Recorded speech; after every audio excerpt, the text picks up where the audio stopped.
Itatago daw ni Tito, siya na magtatago yung pera mo. Suatan? Ito na pa, ito ang malugi yan. Si Tito, tignan mo. Ang malugi, ito lang kita ka suatan. Balik ka Magkano kami. binigay ni Tito Bart? Juan! Oo! Bye-bye. Magkano? Balik ka kami doon. Ito kami may bilay. Nahanap sila doon. Balik ka kami din ako. Kan. Hindi ka nakatam. Pre, 250. Ito 100.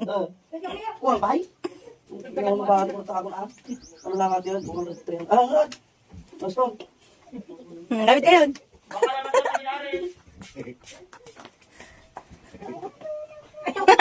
Binigyan ka na nga. Oo, binigyan ka na nga, reklamo ka pa.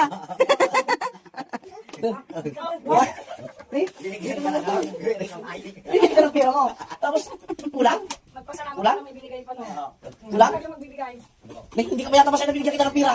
Ay, mga lugi. Parang Hindi, parang may mali, may mali. Ano ba ito? parang hindi ka maniwala Kulang? yata. Kulang? Kulang? Okay na yan? Okay na yan? Okay na yan? Okay na no? Okay na yan, okay na yun. Binigyan ka na nga eh. Alam sis sila. Eh, idolin mo sis. Pagkatang tayo, tikot damdama. Okay. Mari, hindi ko natin nyo eh. 80 plus 80, 160. Bakit? Gamit ka yun. Ay, loko itong batang ito. Binigyan namin ng pera. Iyak ka ba? Gamit ka yun. Ay, siya, itong Gamit ka yun, gamit ka yun. Nakarta mo. Magiging 1,000 yun. Ang mabait. Kulang ka yan. Wala tayo. Sabi ko. Ang mabait. Amay. Ito pa lang yung mata na binigyan ng pera na iiyak.